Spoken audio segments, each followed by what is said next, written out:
Thank you, Mr. Chairman. Mr. Shapiro, you've worked on Iran-related issues throughout this administration.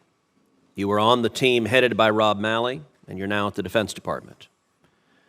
Meanwhile, the Biden administration has allowed the Iranian regime to build up a ghost fleet of tankers, which are third-country flagged tankers.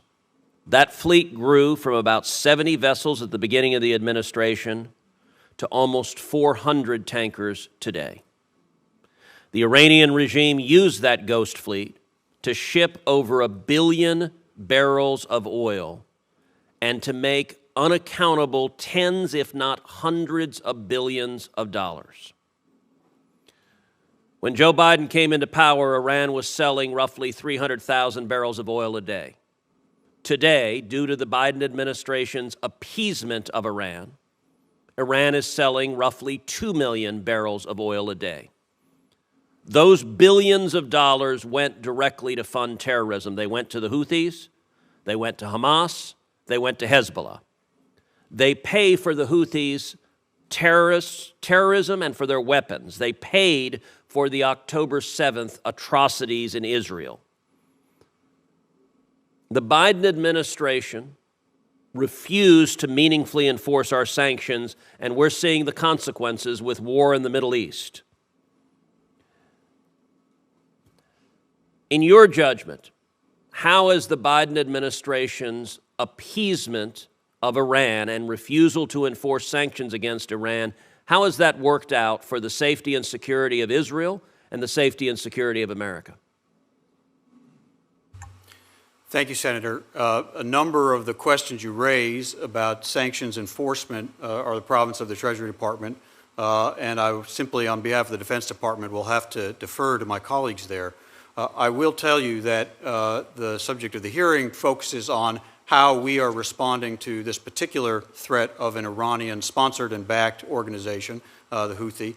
Before you arrived, we also spoke a bit about the U.S. response to other Iranian proxies. Okay, I had a question. How's this working out for the safety and security of Israel and the safety and security of America? You're not answering that question. The answer I can provide is that we are making very clear to Iran, through our posture in the region, through the assistance we provide to our partners, including Israel, in its need to defend itself, to our own responses when Iran and Iranian-backed organizations have targeted our personnel and tragically have killed 3 of our personnel, and in their sponsorship of the Houthi military strikes against free shipping in the Red Sea, that we will respond. And Iran with all respect, that's baloney. And the Ayatollah has heard the message. Let me ask you, how many Ghost Fleet vessels did the Biden administration sanction before October 7th? Again, sanctions matters belong to the Treasury Department, so I don't know the answer. I don't know the answer, and would have to defer to the Department of Treasury. And is the Biden administration concerned about the billions of dollars they continue to flow to the Ayatollah today? Right now, today, that money is flowing to the Ayatollah because there are 400 ships in the Ghost Fleet that this administration won't sanction. The Ayatollah is selling much of that oil to communist China. The revenue is being used to fund Hamas, to fund Hezbollah, to fund the Houthis, and the Biden administration's response is, well, we made very clear there will be consequences. Baloney. Cut off the money. Why will the Biden administration not cut off the money from Iran? Senator, I really have to stay in the lane of the Department of Defense. What we have made very clear... Did you work with Rob Malley and his task force? I worked for a few months as an advisor to then Special Envoy Malley, yes. And you were ambassador to Israel. You have long experience in the region. I find it impossible that you have no views on the $100 billion plus that Joe Biden has gifted to the Ayatollah that has been used to murder Americans and murder Israelis. I'm asking you, isn't it time to cut off the money? On behalf of the Defense Department, what I can say is that when we see Iran, which we do see on a daily and regular basis, supporting terrorism, providing weapons, providing intelligence, providing sponsorship and training to terrorist organizations, we make very clear to Iran that but not you don't only make will clear. If they continue to have the money, you're not making it clear. If you say, here's $100 billion, but you know what? We're going to send you a stern letter. Well, that $100 billion is being used to fund weapons. Let me ask you, all right, and it's not just Iran, by the way, the Houthis. Listen, the Trump administration rightly designated the Houthis as a foreign terrorist organization. Within a month of taking office, what did the Biden administration do? Delisted the Houthis. Now, finally, last month, the Biden administration was forced to relist the Houthis and to designate them as a specially designated global terrorist group. How did it work out, delisting the Houthis for 3 years? Did they behave just quietly, or did they continue to be the terrorists they've been the whole time, even while the administration was trying to appease them? Some of this is Special Envoy Len King's province. What we have done, as the Houthis have demonstrated through their actions that they are behaving as a terrorist organization, is not only that designation, but also the defensive operation of Operation Prosperity Guardian. So prior to January of this year, they weren't behaving as terrorists? They were not shooting at ships in the Red Sea until Were they terrorists last year? November of last year. Were the Houthis terrorists last year? They were designated as a designation that took I'm asking you, is it DOD's view? Were the Houthis terrorists in 2023? Yes or no? They were a designated terrorist organization as of a few days ago when it took office on February. And your delisting them was indefensible, and it's proven catastrophic. For your forbearance to my colleagues and the chairman. Senator Cruz. Thank you, Mr. Chairman. Mr. Nephew. Corruption in the Western Hemisphere poses direct risks to American national security. Our adversaries exploit that corruption to literally buy up governments. To counter such corruption, Congress has provided the President with powerful sanctions, including and especially the so-called 7031C sanctions. Now, in your opening statement, you discussed the administration's desire to extend those sanctions. But as I've discussed with the State Department multiple times, I am deeply concerned that the Biden administration has politicized corruption sanctions. Those decisions have broadly undermined the integrity of our sanctions regime. You have used corruption sanctions to bludgeon countries and international figures whom Democrats simply don't like, while ignoring much more significant violations by those embraced by the global populist left, by the castristas and chavistas across the hemisphere. The State Department has imposed corruption sanctions multiple times against Western Hemisphere figures they perceive to be conservative, most recently against the former president of Guatemala. Cristina Fernández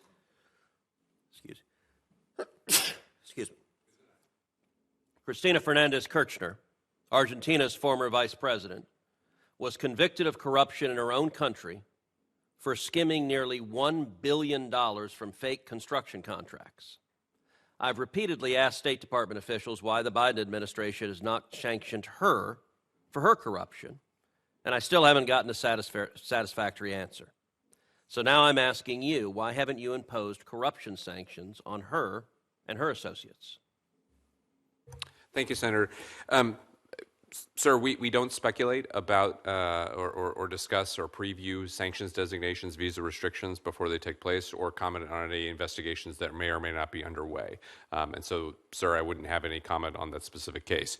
On the broader point, sir, we undertake our visa restrictions and sanctions designations on the basis of the importance of combating corruption and the statutory requirements for taking those sorts of actions. Political affiliations play no part in who we decide to impose those sanctions on or how to use those tools. Thank you, sir. With all due respect, that's just objectively not credible. You sanction governments you don't like, and you ignore leftist friends of yours who are utterly corrupt. How about Lula in Brazil? Lula was convicted by multiple Brazilian courts of corruption and money laundering. His conviction was annulled on jurisdictional grounds. After Lula's election, President Biden invited him to the White House, embraced him as a, quote, friend and partner in democracy. Lula later partnered with Iran to allow Iranian warships access and services in the Western Hemisphere. Given Lula's past corruption, are you concerned that his assistance to Iran is linked to current corruption? Senator, as I said, we don't comment on any particular investigations that may or may not be underway or comment on particular individuals. And Look, what that's a those convenient responses will be. stance, but on the face of it, it's very easy. If you want to be corrupt, be a leftist, and the Biden administration will pat you on the back and encourage you. It is obvious to anyone watching. And so simply saying we don't comment on it, look, you guys are doing the same thing in Israel where you sanction Jews and you don't sanction Hamas. It's very simple.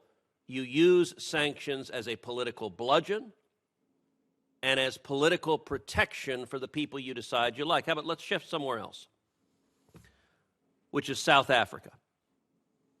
I'm concerned that corruption in South Africa is undermining American interest. Under the Ramaphosa government, South Africa has been swamped by endemic corruption. South Africa's Chief Justice recently submitted a 5,000-page report detailing just some of the corruption from just the last few years. Are you tracking these concerns? What's the State Department doing to combat corruption in South Africa? Senator, thank you very much for the question. Corruption issues have been a focus of our work in South Africa, again, across the arc of different activities, whether we're talking about specific prevention-related programs or support to financial intelligence units and to prosecutors and accountability institutions there as well. And we're also very much engaged with civil society organizations and others to improve reporting on corruption-related trends and problems that are identified. So one place in particular where we've seen the consequences in South Africa is related to our ally Israel. South Africa has become a global leader in undermining Israel, including lodging a case against Israel in the International Court of Justice. There are multiple serious, credible allegations that South Africa's decision-making is being driven by corruption related to Iran. South African Foreign Minister Pandor met with Iranian President Raisi in Tehran to coordinate, and Ramaphosa himself has been implicated in bribery scandals. Are you concerned that corruption and bribery are greasing the Iranian-South African relationship? Senator, we've been very clear that we've got concerns regarding corruption activities coming out of Iran. And as I've been saying, that we're concerned about corruption around the world, and any instances of it will be investigated by the Department of State, Department of Treasury, intelligence community, and others in order to respond. I should also note, sir, that when I was describing some of the activities we've got ongoing in South Africa, one of the other activities we have is support to the FBI to be able to have an investigator and a supporter of improving the systems that are there as well, who also engages in regional activity as well. So we are very much focused on corruption challenges in South Africa, and as a relation to that, we're also focused on the challenge of Iran and Iranian corrupt activities that might be taking place internationally. Thank you. Senator Murphy. Senator Cruz. Thank you, Mr. Chairman. Administrator Power, welcome. You're here today asking the committee to authorize USAID to receive and spend American taxpayer money. In your prepared testimony, you noted that USAID teams have been working day and night to send some of those resources to the Hamas-controlled Gaza Strip. How much money has USAID sent to the Gaza Strip during the Biden administration? I mean, just first let me say that the Hamas-controlled Gaza Strip, I think, is not, I think the IDF would disagree at this point that that's an accurate characterization.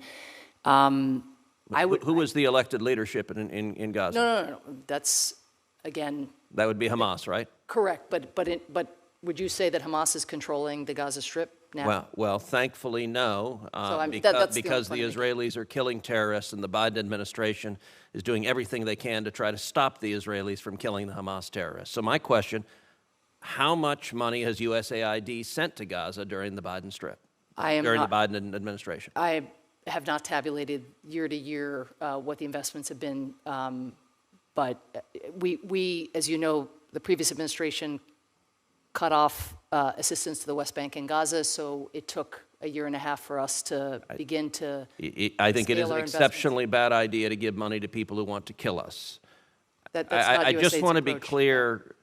You're testifying today. You don't know how much American taxpayer money you've that's already not- spent in Gaza, if you're but asking want the more. question in a specific way, and I'll get you the specific numbers related specifically to Gaza. Our our resources often go to grantees or contractors who are working in the West Bank and Gaza, so you're slicing it narrowly to Gaza. I just don't want to say something that's inaccurate. Okay, well, let's try this from another direction.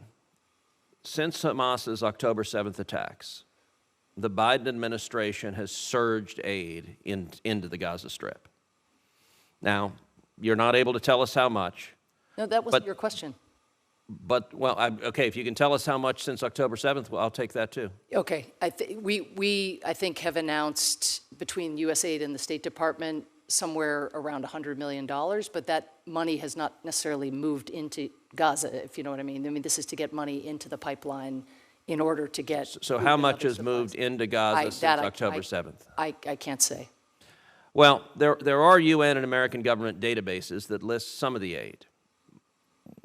When you take a look at the databases for 2023 and 2024, you find about $40 million in grants to NGOs and UN agencies that are marked confidential. And you also find that millions of dollars of that aid was actually cash. Which NGOs and UN agencies received that money? Again, I'd want to go through and give you the proper breakdown, but the partners that we rely on and provide the most assistance to would be the World Food Program, UNICEF, International Medical Corps, who, for example, are running a hospital in southern Gaza, seeing 600 patients a day. The partners, if we're talking about the humanitarian assistance, which is where we've surged assistance, we're talking about trusted partners that USAID works with all over the world. So who are the individuals who have received cash? The individuals would be, in the case of the World Food Program, which, in order to keep markets going so that people are not forever dependent on humanitarian assistance, or to give people the ability to make it possible for markets to exist, these are voucher assistance programs, and they go to lists of beneficiaries who are identified by the World Food Program on the ground. So Gazan civilians. Well, when you say Gazan civilians, how much of the aid, cash or otherwise, do you assess that has been diverted directly to Hamas?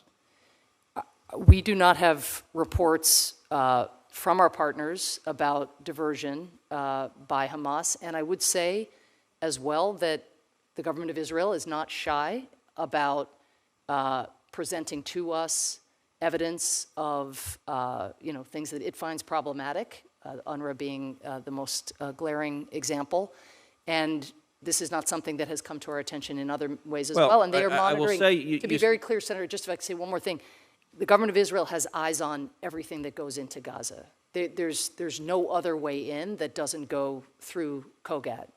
And so it's really important to bear that in mind, that the system that has been in place since October 7th is the most stringent and vigilant form of surveillance that I've ever seen in my Okay, so you say you don't have any evidence, but if you take a look, you mentioned the poster board, and let's look at the USAID's own Inspector General says that Hamas diverts humanitarian assistance, specifically that the entire Gaza Strip is a, quote, high risk for potential diversion and misuse of U.S.-funded assistance.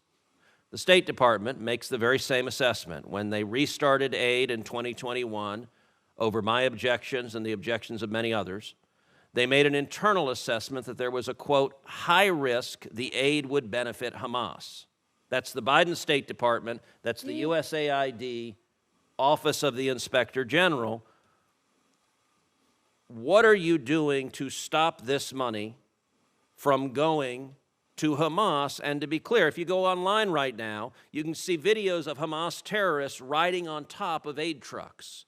And so saying, we don't have any evidence this is happening, when your own agency says there's a high risk of this happening, that's not credible. This is an entirely appropriate fraud alert in the most complex operating environment on planet Earth, which calls on USAID, the OIG staff themselves, and our partners to be excessively vigilant and to remind partners that they have to report Do you agree with the Inspector General that there's a high risk of Hamas diverting the aid? There's a high risk in any environment where you have armed elements. That risk is there. And in, again, this really, really unprecedented situation where you have such a small number of crossing points and such intense focus not only on the aid as it crosses, but also on what happens to the aid, with IDF soldiers patrolling through Gaza. You know, I have to say it's remarkable. You can't tell us how much money's gone into Gaza. No, you can't didn't tell ask us the question. That's what's not fair, happened to Senator. stop it from going you to asked Hamas. a totally different question at the beginning. You said how much over the duration of the Biden I asked it administration. both ways. No, and then I answered. I said roughly around $100 million, which it looks like is on your poster board, saying this looks like that's what the Inspector General, the figure that he used as well. So my point is this is exactly the right set of questions. This is our responsibility to prevent diversion, to look into any allegation. Our partners know that when something like that happens, they have to report it to the OIG and to USAID. And we have a set of investigation measures and remediation measures that we have to take when that happens.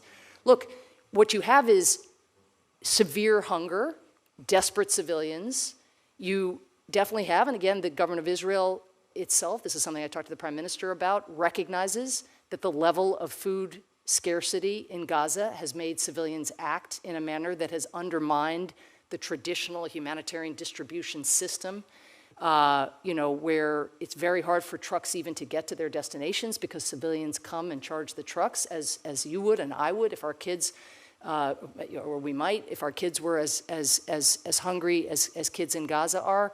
So I think the main, I don't want to call it assurance because we have to verify then trust, but the main point I would underscore is that the IDF is omnipresent in Gaza. The Israeli government is omnipresent in the humanitarian pipeline going to Gaza, and they retain the ability to keep track of what is happening on the ground, and they recognize that there's also a security and a huge stability risk, they appear to recognize, I hope they recognize, of allowing so little food to reach civilians who are in such dire straits. Thank you. I had mentioned earlier, Senator Booker, we thank you for your visit to Sudan and briefing many of us as to the current humanitarian crisis in that area. Thank you. Thank you, Mr. Chairman. Senator Cruz. Thank you, Mr. Chairman. Senator. Mr. Secretary, you have presided over the worst foreign policy disaster of modern times. When Joe Biden became president, he inherited peace and prosperity in the world. We now have two simultaneous wars waging, the worst war in Europe since World War II and the worst war in the Middle East in 50 years. Both, I believe, were caused by this administration's consistent weakness. And indeed, your foreign policy is precisely backwards from what a rational American foreign policy should be. To our friends and allies, this administration has consistently undermined, weakened, and attacked them. And to our enemies, this administration has shown constant appeasement and indeed has flowed billions of dollars to the enemies of America who want to kill us. Senator Barrasso asked you about Ibrahim Raisi. Your State Department put out a statement sending condolences for his death. Mr. Secretary, is the world better today now that Raisi is dead? Given the horrible acts that he engaged in both as a judge and as president, to the extent he can no longer engage in them, yes, the Iranian people are probably better off. You didn't say that in your statement, did you? I believe that we did. And certainly our spokesperson... Today, the United Nations is flying their flag at half-staff to mourn the death. Would you agree that it is utterly disgraceful for the United Nations to be mourning the death of the butcher of Tehran? We're certainly not mourning his death. As I said, we expressed... Would you agree it's disgraceful for the UN to be? I'll look at what they've done. We certainly would not do that. What they've done is flown the flag at half-staff.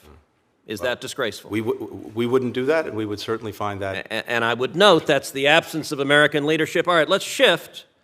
The Washington Post on May 11th wrote an article. I'm going to read the opening paragraph. The Biden administration, working urgently to stave off a full-scale Israeli invasion of Rafah, is offering Israel valuable assistance in an effort to persuade it to hold back, including sensitive intelligence to help the Israeli military pinpoint the location of Hamas leaders and find the group's hidden tunnels. according to 4 people familiar with the U.S. offers. Is that paragraph accurate? Exactly the opposite. First of all, no one has done more to defend Israel than Joe Biden. Is that paragraph let accurate? me finish, if I may, please. He was there right after. I'm not October interested 7th. in a campaign speech. I have limited time. Is the paragraph in the Washington Post accurate? As you read it, no. To the contrary, we're providing everything we possibly can to Israel to help them find. So the and deal 4 with sources that briefed the Post, and by the way, briefed multiple other media outlets, they were lying? Absolutely. So, all right, so that, did the administration offer to provide the locations of senior Hamas leaders to Israel if they didn't invade Rafah? That's, again, totally misleading and wrong. Here's what we've said, and here's what we're doing. We have said that there is a better way to deal with the challenge that... I'm not interested in the speech. If you don't want to hear my answer... Did you offer the location of senior Hamas officials if they didn't invade Rafah? That's a yes or no. If we had the locations, of course we'd provide them, irrespective. So this statement, you're saying the Post got it totally wrong, it is utterly false, and anyone who said to the contrary was lying and perjuring themselves if they were under oath. That statement is incorrect. We have done and will continue to do everything we can to, if we can do it, develop the information and share the information. I wish we had it. Does the administration have intelligence on the locations of Hamas officials that you have not shared with Israel? No. Does the administration have the locations of Hamas terror tunnels that you have not shared with Israel? No. Okay, so then your position is that this story is an utter and complete lie. As you've read it to me, Senator, it's not. It is not accurate. And we're not interested in playing word games. I've asked you very directly. I have so not. You're saying there's not a single Hamas leader that you know about that you or the administration has offered will tell you where they are if you don't invade Rafah. That is correct. What have you offered them not to invade Rafah? We've offered them nothing not to invade Rafah except a plan to deal more effectively with Rafah. Okay, so to your deal with their testimony enduring under power. oath is you've offered them nothing not to invade Rafah. I find that very hard to believe, but I just want to understand what your testimony is.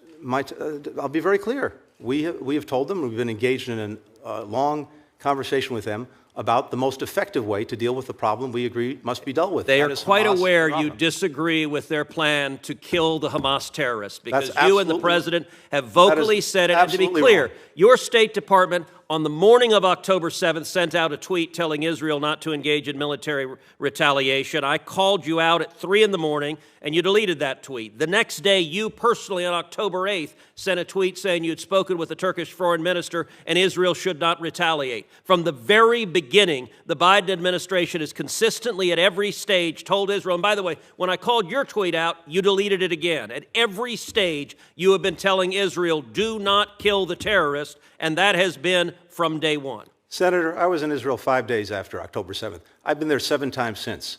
No one, starting with President Biden, has done more to make sure they have what they need to defend themselves from Hamas, to deal with the threat that Hamas poses. With all due respect, that is simply wrong. ludicrous. That is ludicrous. Why have you cut off weapons to Israel then? We have not cut off weapons to Israel. In fact, as you know well, starting many years ago, President Biden was at the heart of the MOU that led to Israel having a 10-year guaranteed supply of assistance.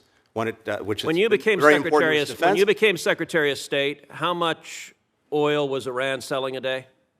I'll have to come back to you on any numbers. I don't have the numbers. You don't know. It doesn't surprise me you don't know. It was about 300,000.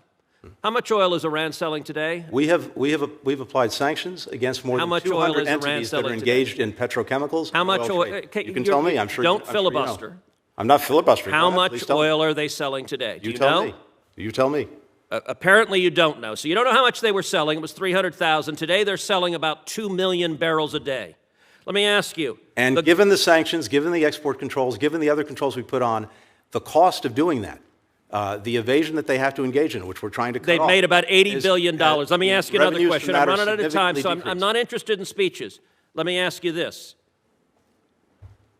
How many Ghost Fleet ships did Iran have in November 2020?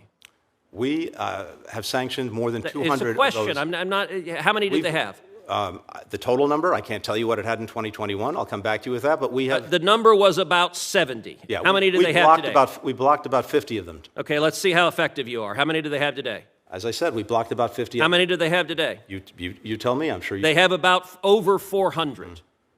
Look, this administration desperately wants a new Iran deal. You have been showering cash on Iran from day one. And understand, the $6 billion you were asked about is the tip of the iceberg. By refusing to enforce oil sanctions, we have seen Iran's oil sales go from 300,000 barrels a day when you got into office to over 2 million barrels a day today. That's $80 billion. 90% of Hamas's funding comes from Iran in a very real sense. This administration, you and President Biden, funded the October 7th attacks by flowing $100 billion to a homicidal, genocidal regime that funded those attacks. That statement is profoundly wrong. Why?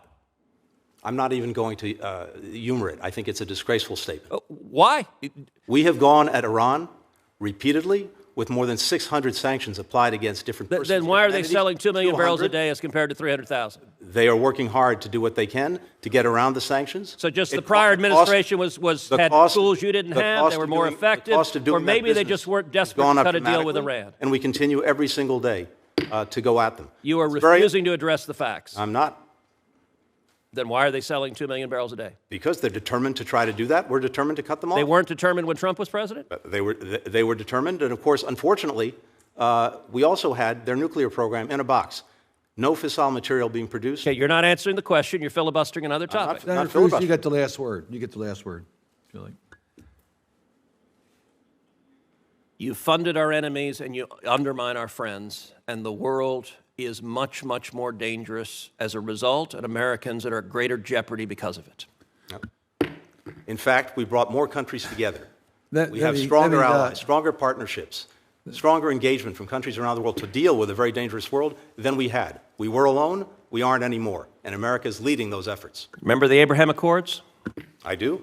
Let me just break you two apart for a second, if I might. Senator Young. Senator Cruz. Thank you, Mr. Chair. Ambassador Leaf, you are the administration's point person on the Middle East. How's that working out? I love my job, Senator. Have things in the Middle East gotten better or worse since Joe Biden became president? We have had a series of black swan events, so no doubt the region is in a very difficult state. Is your answer things have gotten worse? My answer is that a series of black swan events have crowded upon Have they gotten better? You're not suggesting things have gotten better, No, are you? I have not. In fact, they've gotten a lot worse. That's the nature of black swan. So it's black swans. You guys had nothing to do with it. It's not mistakes you made. It's just something that happened externally. Well, I think an assessment of the events of October 7th is still to be done. I can't speak to that. Okay, so did y'all make any mistakes that led to it? I'm not sure. All right, here's one. How about giving hundreds of millions of dollars to the Gaza Strip, much of which ended up in the hands of Hamas? Was that a mistake now that we saw what happened on October 7th? I'm going to defer to my colleague from USAID. I'm not aware of hundreds of millions of dollars going to Hamas from U.S. coffers. All right, how about $100 billion to Iran? Was that a mistake? I'm not sure what you're referring to, Senator. Well, you tell me, how much money has this administration flowed to Iran? We have not flowed money to Iran. Really? We have money in accounts that are restricted for humanitarian use only. And money's not fungible? This regime will always spend money on these kinds of activities, the proxy activities. When Joe Biden became president, how much was Iran selling in oil a day? I don't have that figure for you, Senator. Of course you don't. The answer is about 300,000 barrels a day. How much is Iran selling in oil a day now? Somewhere short of 2 million. So it went from 300,000 barrels a day to 2 million barrels a day. That's about $80 billion that the Ayatollah has made because your administration refuses to enforce oil sanctions. No, we do enforce oil sanctions. Well, you do Senator. so terribly because the number has increased almost tenfold. But because of the strictures that we put on, the sanctions that we put on, the targeting that we've done, 230 alone directed towards those who traffic in Iranian oil, that has imposed a heavy cost on Iran, and we estimate that Wait. You're saying it's a heavy cost. They went from 300,000 barrels a day to 2 million barrels a day. Where's the heavy cost? That's an extra 1.7 million barrels a day. That's $80 billion. True or false, 90% of Hamas's funding comes from Iran. No, not 90%. It is a large, it's a Okay, how much is substantial it amount. then? I don't know at this Of course, you're in charge of the damn region, and you don't. What do you mean you don't know? At this exact moment, I can't tell you. All right, how because much of the Hezbollah's structures- funding comes from Iran? Huge, huge amount. It's about 90%. Both of those are about 90%. Do you think it made the world safer or less safe to take a theocratic lunatic like the Ayatollah who chants death to America and death to Israel and to flow $100 billion? Did that make us more safe or less safe? The U.S. is not flowing money to Iran, Senator. What about the $6 billion in hostage payments? Not a penny is moved. And money's not fungible? They Not a can't put penny that is up for moved. credit facilities? Not a penny is moved. You're where you're under oath. I am. And could they put that money up for credit facilities to use money to fund their terror activity? I'm not sure who would be in the position of lending them money at this point, Senator. We do have plenty of sanctions. Iran is one of the most heavily sanctioned But you're not enforcing regimes. them. This administration, every lunatic on earth that wants to kill us, this administration gives money to. All right, let me ask you this. Israel has said it is their policy to utterly eliminate Hamas. Does this administration, does President Biden support Israel in its commitment to utterly eliminate Hamas? Of course. Of course, then why are you calling for an immediate ceasefire before they eliminate Hamas? Israel has accepted that proposal. No, they have not. They have. Is there a ceasefire that's happened? Hamas has not yet fully accepted Is there a ceasefire? Israel most certainly has not. I'm aware the Biden administration has told the press that Israel has. The Israeli but- leadership. So I asked you a question. Do you support Israel's military objective of utterly eliminating Hamas? You said yes, and the next sentence you said, but they should cease fire right now and not eliminate Hamas. No, I agree with the way that the president characterized it, Senator, on May 31st, which is to say that we agree with the objective that Hamas never again control the Gaza Strip or threaten Israel. That will not be achieved by military means alone. So it's not no, we said their military objective was to defeat Hamas. So you just said it's impossible to defeat Hamas. When Is you that first right? posed the question, you said eliminate Hamas. I said utterly eliminate Hamas. I didn't say over time, not over 1,000 No, years. I said defeat an enemy because they are murderers who murdered 1,200 people who raped women and little girls. It won't be done by military means alone. Okay, so it is the position of this administration it is impossible by military means to defeat Hamas. Yes, it is. Let me ask you, you also want to see, essentially as a reward for October 7th, a Palestinian state. It's not a reward. It's not a reward, it just achieves what they want as a benefit for these murders. Let me ask you something. If Hamas is governed by Hamas, if Hamas governs Gaza, how is Israel's safety protected? It's an impressive job, Mr. Chairman. Bang, bang. Let the witness finish answering the You question. should not be frightened of these questions, Mr. Chairman. Gentleman's time has expired. Hamas has never supported a two-state solution. So indeed, a Palestinian state that is negotiated with Israel, that lives in peace side by side And with governed by Israel, Hamas. is not a reward to Hamas. Hamas doesn't support such a thing, does not recognize Israel's right to exist. Your policy has been an utter disaster. Thank you. Senator Cruz. Thank you, Madam Chair. Good morning, Administrator Whitaker. Welcome. In March, during my questioning of NTSB Chair Jennifer Hamady, when she appeared before this committee, she told me that Boeing was missing key documents and records about the specific MAX 9 aircraft involved in the Alaska Airlines Flight 1282. Has your investigation determined whether the documents specific to that MAX 9 plane, whether they even exist? That is part of our overall investigation of this incident, and my understanding is that is true, that they do not exist.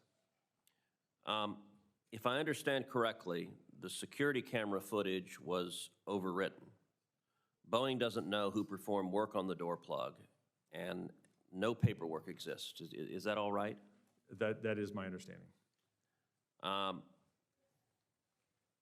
That seems remarkable and shocking. Is there concern at the FAA that an employee at Boeing is hiding key information about this? That investigation is ongoing, and I know the Justice Department has a separate investigation underway. So I think too early to have an opinion about that, but we will thoroughly investigate those circumstances. Prior to the MAX crashes, Boeing was a storied company with a rich history of building the best and the safest planes in the world. During the pandemic, Boeing conducted employee buyouts and involuntary layoffs. Once travel picked up and airplane orders resumed, Boeing hired to fill the workforce gap.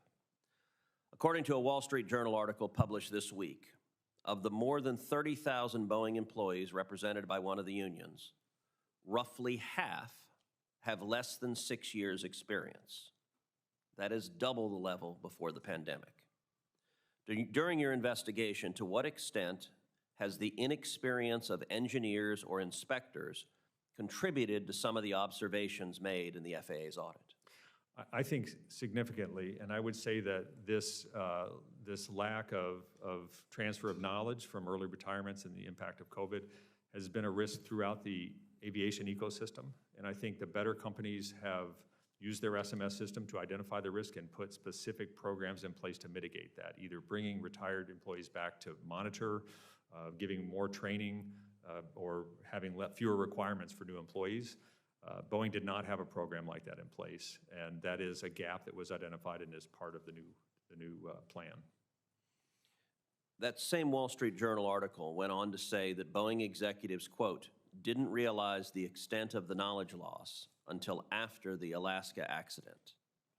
What requirements will the FAA impose on Boeing to compensate for the inexperience on the factory floor? So the plan includes a number of employee-specific initiatives focused on training, increasing the amount of training, but also their instructions and installation protocols are extraordinarily complex, and they've recognized that. So they're going through a process to simplify, and then they're going to be able to measure proficiency of employees to perform tasks. So that is a part of the KPI measurements that we'll be looking at. In January, you announced that Boeing would not be allowed to produce more than 38 MAX 9 aircraft each month. Right now, Boeing's producing around 32 each month. My top priority in this regard, as is yours, is ensuring that these planes are safe. But we also want Boeing to be competitive worldwide. What metrics will Boeing have to meet in order for it to be able to make more planes? So there are a variety of metrics. There are the 5 or 6 KPIs that we'll be monitoring. Those are up and running. We are establishing what is the green zone, what is the yellow zone, and what is red. So those need to stay in the green zone while they're increasing production. And then we have progress that we're monitoring on the other elements of the plan, the rollout of tool management systems and training and things of that nature. And we will measure that through the audit. So it'll be a combination of those factors. We'll be able to watch that as they start to increase production from the current level and make an evaluation as they get to that 38 number. As you know, the Boeing MAX airplane crashes in 2018 and 2019 shocked and scared pilots and passengers alike. Boeing made terrible mistakes that killed hundreds of people and shattered the company's reputation. Likewise, the FAA was caught flat-footed with shoddy oversight. In this latest crisis of confidence, what is the FAA doing differently to hold itself accountable for the oversight the agency is required to conduct? So it's a good question and a fair question, and I think we have been too much in reactive mode, waiting for some event to occur and analyzing the events to find out what to do differently. So we're shifting to a much more proactive approach. So on the manufacturing side, it's introducing inspectors and coming up with clear indices to monitor performance. We're also taking a look at our own risks, including controllers, which is why we did this fatigue study, and we're building in more rest for schedules that shouldn't have existed, frankly, before. And really the ultimate goal is to get to data and to get the data that we can analyze up front to try to see these things before they happen. And that's not an easy lift, but it is achievable, and that's going to be really one of my main focuses going forward. Thank you. Senator Klobuchar. Thank you very much, Chair. And Thank you, Mr. Chairman. Mr. Rowe, thank you for being here. I agree with what you said at the outset, that the individual Secret Service agents demonstrated remarkable personal courage, putting their bodies in between the line of sight of the shooter and the president. That being said, the bravery of the line agents is quite different from the decisions of Secret Service leadership. Secret Service leadership committed catastrophic security failures, indeed the worst security failures for the Secret Service since 1981, since the attempted assassination of President Ronald Reagan. It is incumbent upon this committee to determine why those security failures happened.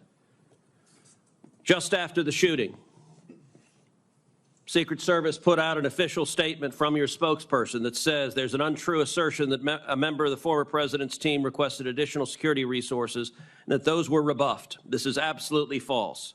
In fact, we added protective resources and technology and capabilities as part of the increased campaign travel tempo. Was this tweet accurate? With respect to Butler, Pennsylvania, it is accurate, sir. It is accurate that the Trump team had not asked for additional security and had not been rebuffed. If you're talking about Butler, Pennsylvania, all assets requested were approved. If you're talking about the media reporting of assets requested, there were times when assets were unavailable and not able to be filled, and those gaps were staffed with state and local law enforcement tactical assets.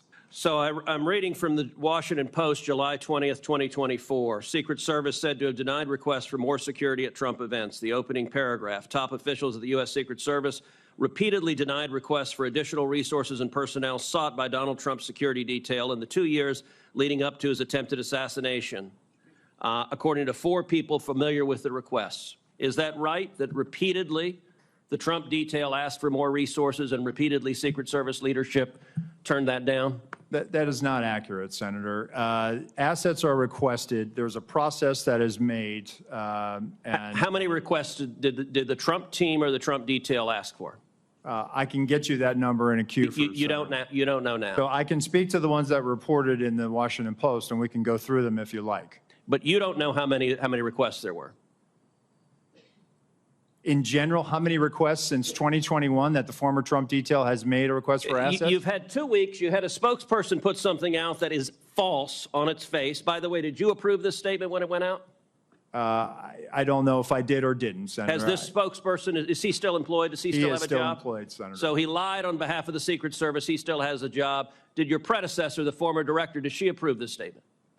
Senator, our comms team, they send out statements, they do deconflict them, and they put them out. Did she approve this statement? I don't know if she did or did not, Senator. And you don't know if you did either? I don't recall approving it, Senator. Will you commit to provide this committee in writing every written request for additional resources from the Trump campaign or the Trump detail and every response from Secret Service? Senator, I will commit to providing responses and getting you the information that you are seeking. Let me ask you something.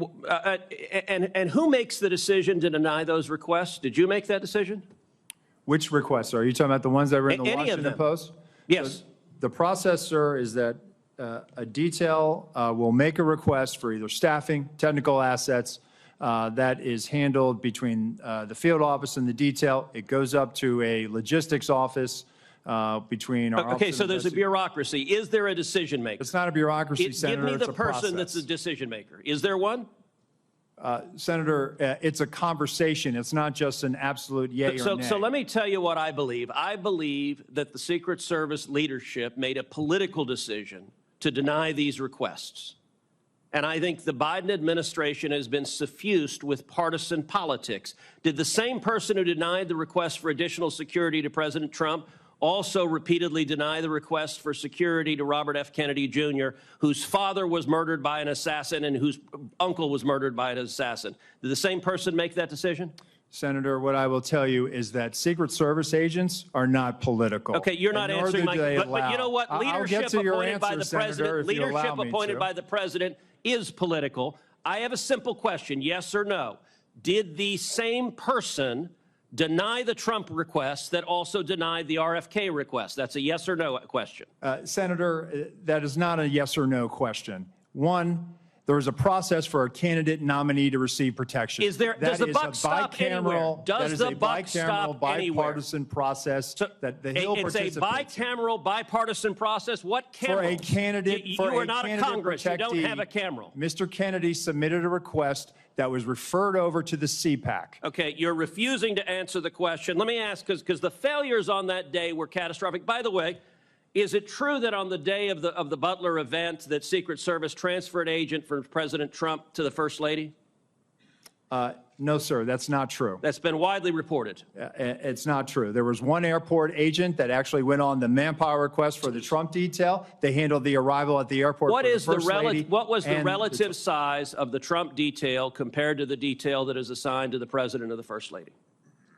Senator, the former president travels with a full shift, just like the president. What's so the exact same size? Is that your testimony that President Trump had the same size detail that President Biden has? On the day of in Butler, the agents surrounding him, it is the same number of agents surrounding the president today. There is a difference between a sitting president who also not only Hold on, you're using president in a way that is not clear. Is it your testimony that in Butler, Pennsylvania, Donald Trump had the same number of agents protecting him that Joe Biden has at a comparable event? I'm telling you the shift, the close protection shift surrounding. That's a yes what or you no. asked me, Senator, and I'm trying to answer it. You are not answering it. Is it the same number of agents or not? Senator, there is a difference between the sitting president of the United States. Then what's the difference? The difference? 2x, 3x, 5x, National 10x? command authority to launch a nuclear strike, sir. I'm not there are other assets how many more travel agents? with the president that Sir, the former president will you are not get. refusing to but answer the number straight. of Secret Service Sir, agents protecting him. Stop interrupting me. Go ahead, You Senator. are refusing to answer clear and direct questions. I am asking the relative difference in the number of agents between those assigned to Donald Trump and those assigned to Joe Biden. I'm not asking why you assign more to Joe Biden. I'm asking, is the difference, is it 2x? Is it 3x? Is it 5x? Is it 10x? Senator, I will get you that number so you can see it with your own eyes. Senator Marshall, you're recognized for your questions. Thank you, Mr. Chairman. Director Rowe,